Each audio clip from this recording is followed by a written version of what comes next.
नमस्कार, मैं कविता उपाध्याय भारत टीवी में आप सभी का स्वागत करती हूँ। आज हमारे साथ हैं सीमापुरी विधानसभा से रचना सचदेवा जी। ये एक समाज सेविका हैं और इनका समाज सेविका का इतिहास देखें तो ये बहुत सालों से जुड़ी हैं और बहुत तमाम इन्होंने कार्य किए हैं। आज हम इन्हीं के मुंह से जानेंगे कि इनका कैसा संघर्ष रहा और ये क्या क्या कार्य करती हैं।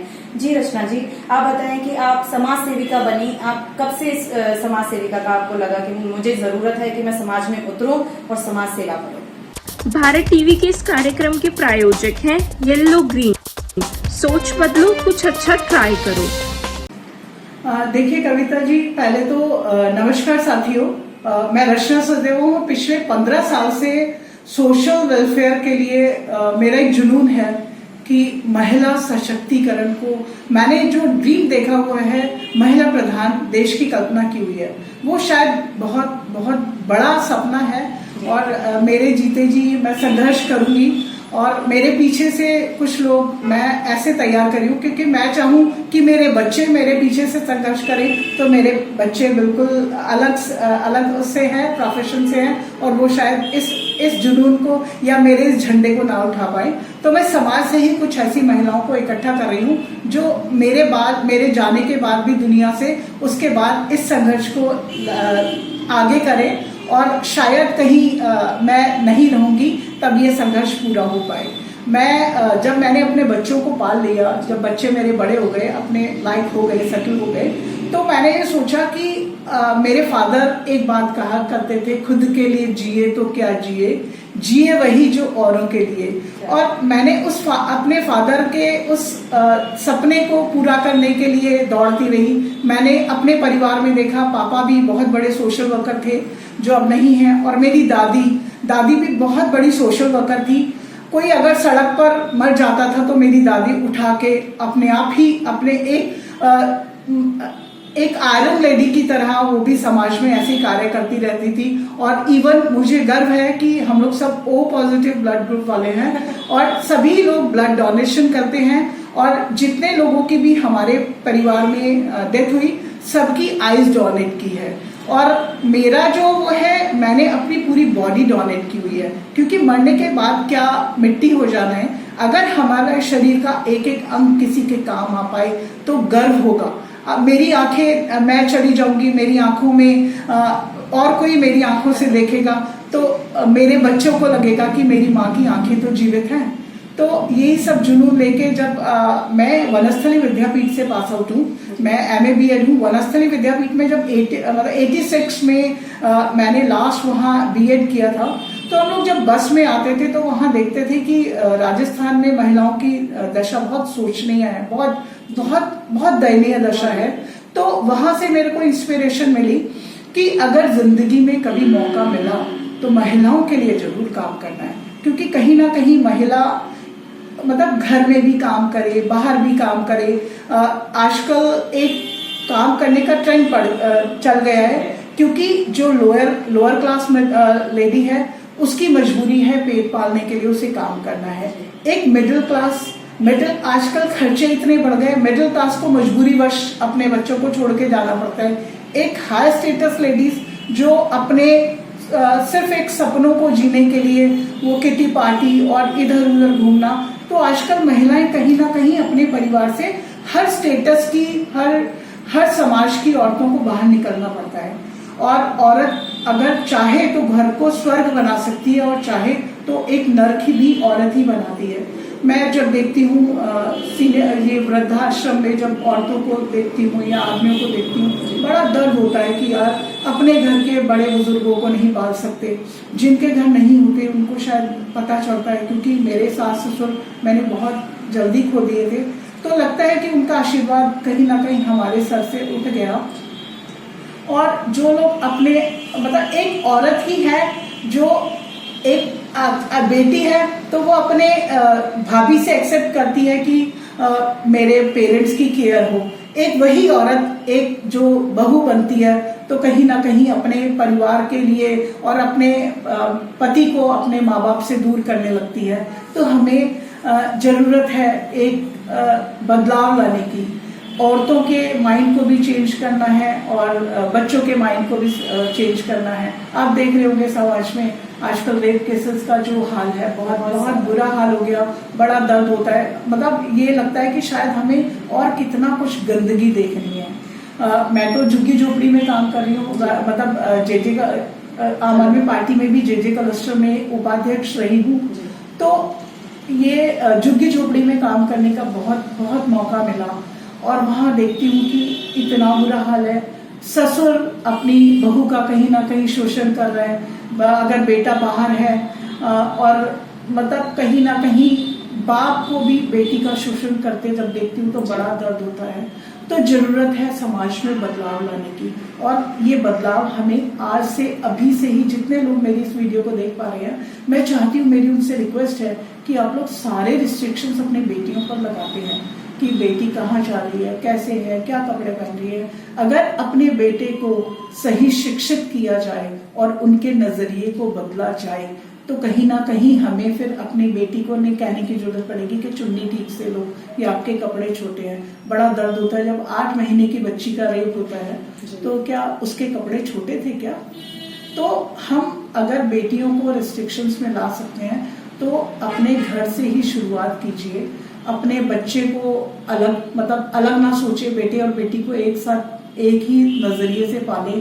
तो और अगर बेटा कहीं गलती करता है तो उसे समझाएं, और अगर जरूरत पड़े तो उसकी क्लास भी ले, और अगर जरूरत पड़ती है कि उसको पुलिस में रिपोर्ट करानी पड़े अपने बच्चे की, तो माएं अगर चाहती हैं कि उनकी बेटियां और समाज की बेटियां ठीक रहे और उनको कोई भी बुरी नजर से ना देखे, तो पहले शुरुआत अपने घर से करनी बहुत जरूरी है।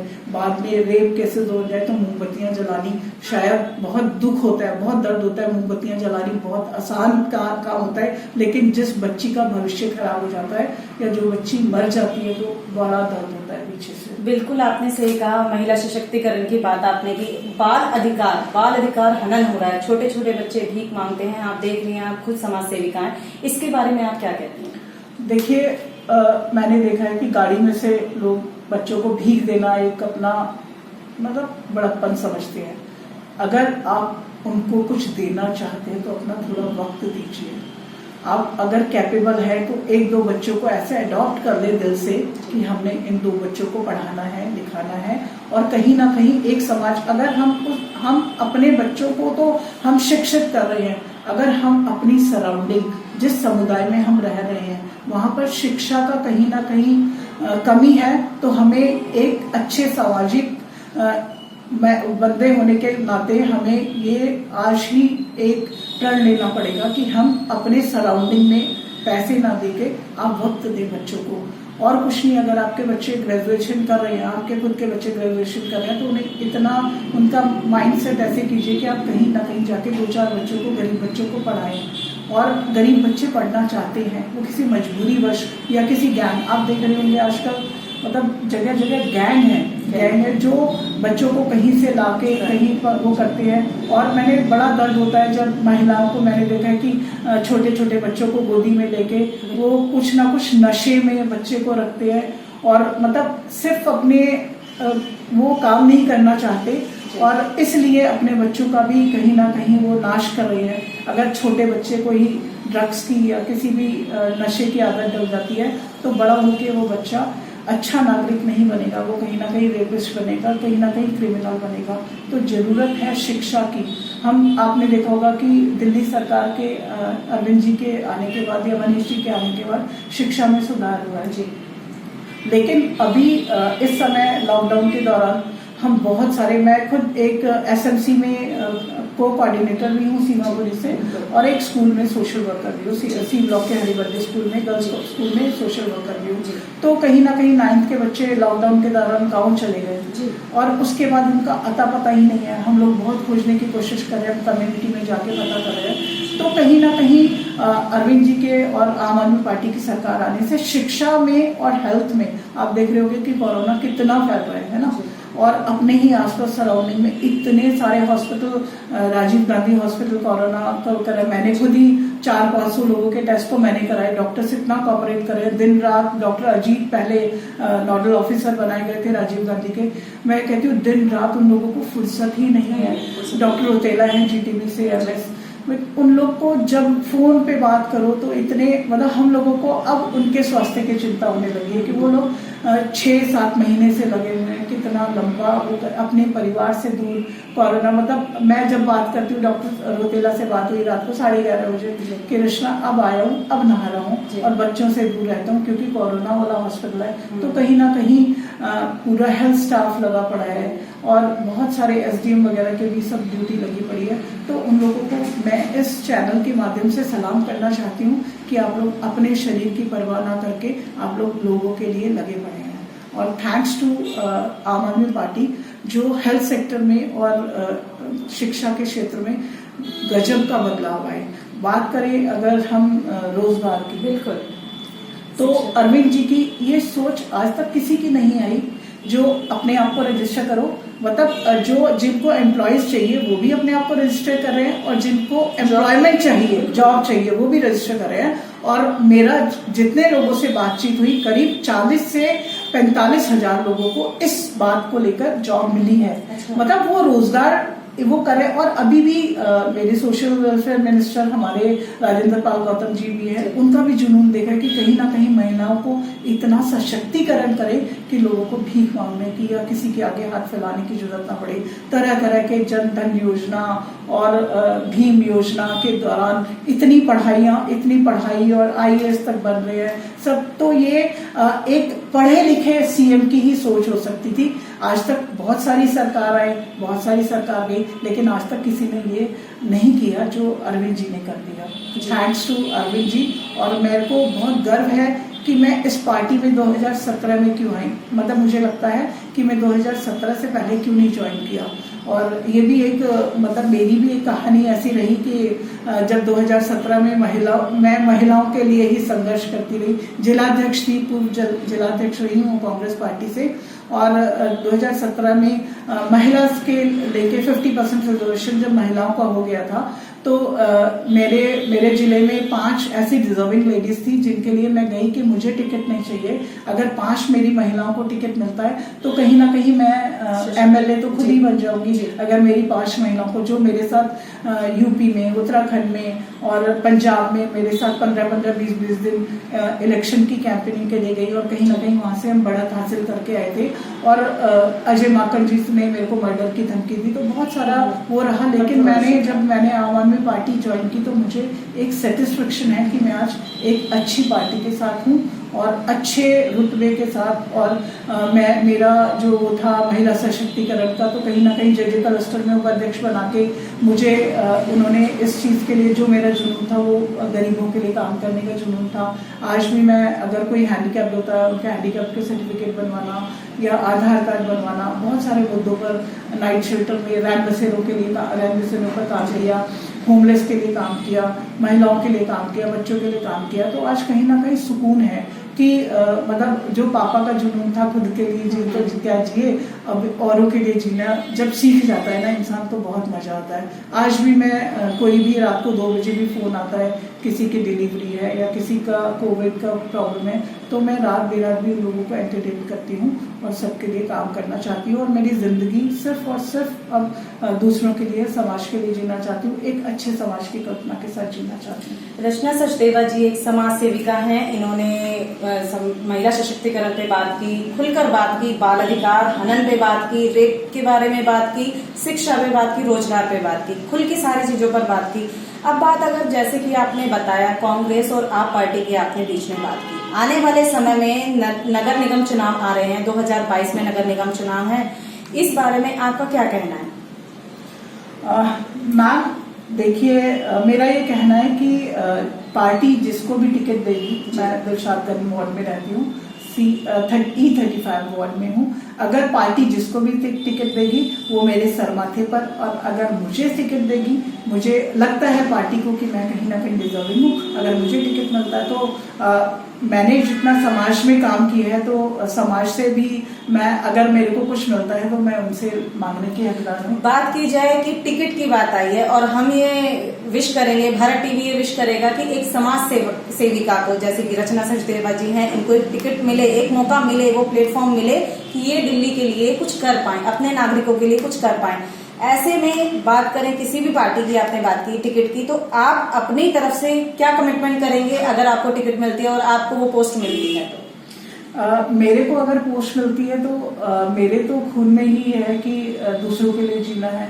तो परिवार अपने, मेरे बच्चे खुद इतने अच्छे जॉब में हैं और मेरी खुद की पारिवारिक जो जिम्मेदारियां हैं वो ऑलमोस्ट खत्म हो चुकी है। बेटा अपने जॉब वॉब में लग जाएगा और बेटियों को तो शायद मैंने इस अपने जो मैं दूसरों को कहती हूँ कि मेरे मतलब ये संस्कार नहीं, तो मेरा बच्चा संस्कारिक है, बहुत अच्छा बच्चा है। अगर मेरे मतलब मैं अगर उसे नहीं भी मिलती तो एटलीस्ट मेरे संस्कार उसमें जीवित है। तो मैं समाज के लिए तन मन धन, और मैं नहीं अगर मैं नेता के नाम पे थोड़ा सा बदलाव लाना चाहती हूँ कि लोग, मैंने सोचा है कि सोचती हूँ जब देखती हूँ कि नेता सिर्फ हवा में बातें करते हैं, मैं जमीनी लेवल पे काम करना चाहती हूँ। Thank you so much. Thank you madam. ये हैं हमारे साथ रचना सचदेवा जी, इन्होंने खुल के हर एक बात पे बात रखी, अपना पक्ष रखा और बेबाक अपनी बात कही है। रचना सचदेवा जी एक समाज सेविका हैं, इन्होंने हर एक मुद्दे को छुआ है, रोजगार, बाल शिक्षा और आपका, अच्छा मैं आपको बीच में बोल रही हूँ मैम, ये शॉर्ट हम काटेंगे। इसमें आप एक समाज सेविका हैं, रचना सचदेवा जी एक समाज सेविका हैं, साथ में आपने मैरिज मैट्रिमोनियल मैंने देखा है कि आपने ये शुरुआत की है, इसके पीछे क्या कारण है? मैम, जब बहुत सारे डोमेस्टिक वायलेंस पे डीसीडब्ल्यू में काम किया, दिल्ली कमीशन ऑफ वुमेन के साथ काम किया, महिला पंचायत आपने सुना होगा कि महिला पंचायत चलाई, तो वहाँ कहीं ना कहीं मतलब जो मैंने नोटिस किया कि कहीं ना कहीं हम लोग राह नहीं दे पाते। एक लड़का एक ख्वाब में कि शादी होगी, ख्वाब में होता है, एक लड़की ख्वाब में होती है कि शादी होगी, लेकिन उन्हें कहीं ना कहीं माँ बाप कहीं ना कहीं संस्कार तो देते हैं, लेकिन ये अपने सब कुछ बांटने का वो नहीं समझा पाते। तो मेरे मैट्रिमोनी खोलने का वजह यही थी कि डिफरेंसेस ना हो। मेरा मैट्रिमोनी का जो मेन एक अट्रैक्शन है, प्री वेडिंग काउंसलिंग और आफ्टर वेडिंग काउंसलिंग हम लोग करते हैं। उसमें एक सास को अपने बहू के साथ अपने किचन बांटना एक बहुत बहुत जरूरी है सिखाना, और लड़के को सिखाना कि हर कुछ बदलाव लड़की को ही नहीं लाना पड़ता, लड़के को भी अपने आप में बदलाव लाना पड़ता है। और लड़कियों को मैं सिखाती हूँ कि अगर अपने माँ बाप को छोड़ के आ रही हो तो ये जो सास ससुर और देवर ननद हैं, ये सब आपकी बहन भाई और वो सब, मतलब ये रिश्तों को सिखाने का वो हम लोग पूरा 2 या 3 दिन का सेशन देते हैं, जिससे कहीं ना कहीं एक अच्छे परिवार की मैं कल्पना करती हूँ कि मैं अगर उनको इस हिसाब से समझा रही हूँ कि एक अच्छा परिवार दे पाए और एक अच्छा जीवन साथी दे पाए उनकी रिक्वायरमेंट के हिसाब से, इसलिए मेरे दिमाग में आया और ये जानना। तो ये आपने निःशुल्क रखा है समाज सेविका के हिसाब से या इसका कोई शुल्क भी है? लड़कियों के लिए कोई, मतलब जो गरीब लड़कियां हैं उनके लिए कोई शुल्क नहीं है, लेकिन लड़कों के लिए और जो लोग दे सकते हैं, देखिए मैम मैं ऑफिस खोल के बैठी हूँ और स्टाफ भी है और ऑफिस का किराया भी है, तो निःशुल्क दे पाना तो मतलब आप प्रे करें भगवान से कि मेरे को इस लायक बनाए कि मैं निःशुल्क सारी सेवा दे पाऊँ। मतलब मैं अगर इस लायक बन जाऊँ, कैपेबल हो जाऊँ, तो मैं निःशुल्क भी दे पाऊंगी। Thank you. ये है हमारे साथ रचना सचदेवा जी, समाज सेविका, और हम यही उम्मीद करेंगे, यही चाह रखेंगे, भारत टीवी यही चाहेगा कि ऐसे समाज सेविका और ऐसे समाज सेवक दिल्ली को, भारत को बढ़ते चले जाएं और बढ़ाते चले जाएं।